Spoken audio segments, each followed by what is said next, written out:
તેથી મિત્રો આપણે જોયું કે 24 જાન્યુઆરી શું કામ પ્રજાસત્તાક દિવસ મનાવાય છે.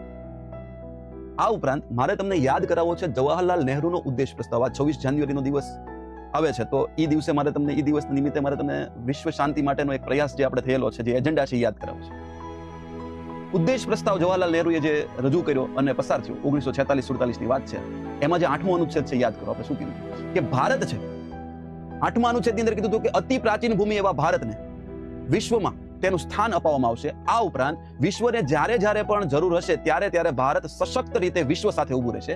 આ ભારતનો એજન્ડા જે 1946-47 માં રજૂ થયો હતો, જે આગળ જઈ ઉદ્દેશ પ્રસ્તાવ આમુખ બનવા માટે મદદરૂપ થયું હતું અને જે આમુખ છે એના ઉપરથી આપણે બનાવ્યું. તો એ શું કહે છે કે વિશ્વની શાંતિ માટે અથવા વિશ્વને જ્યારે જ્યારે જરૂર હશે ત્યારે ભારત છે એ ઊભું રહેશે. કઈ રીતે કહીએ તો તમે સમજો, ઇન્ડો પેસિફિક ઓશિયન જે મહાસાગર છે એમાં જ્યારે ચાઇનાએ ડોમિનેટ કર્યું ત્યારે ભારત છે એ ચાઇના સામે લડી ગયું. તુર્કી જેવા દુશ્મન દેશને જ્યારે જરૂર પડી ત્યારે ફૂડ છે, ભૂકંપ આવ્યો હતો ત્યારે ફૂડ છે એ ભારતે પહોંચાડ્યું. શ્રીલંકાને જ્યારે લોનની જરૂર પડી, શ્રીલંકા દેવાળિયું થઈ ગયું, સૌથી પહેલી લોન આપવાવાળું ભારત હતું. માલદીવ્સ જ્યારે જ્યારે ટુરિઝમની જરૂર પડી ભારતે પહોંચાડ્યું. અફઘાનિસ્તાન જ્યારે જ્યારે ભૂકંપ આવ્યું, સંસદની જરૂર પડી ત્યારે ત્યારે ભારત એને આપ્યું.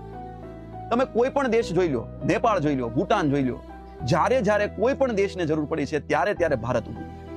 અને એટલે જ કહેવાય છે કે જબ જબ દહેલા વિશ્વ હમારા. શું કહેવાય છે? જબ જબ દહેલા વિશ્વ હમારા, जब जब बेमकसद खून बहा, रूस जापान चीन समेत भारत को एक दूत कहा, भारत को एक दूत कहा. ભારતને અમથી અમતું દૂત નથી કહેવાતું. ભારતનો મુખ્ય એજન્ડા એ છે. તમે 1947 થી આ એજન્ડા નક્કી કર્યો, અત્યાર સુધી 2026 સુધીની જર્ની જોઈ લો. દરેક વખતે ભારતે જ્યાં જ્યાં જરૂર પડી ભારતની ત્યાં ત્યાં ભારતે મદદ કરી છે.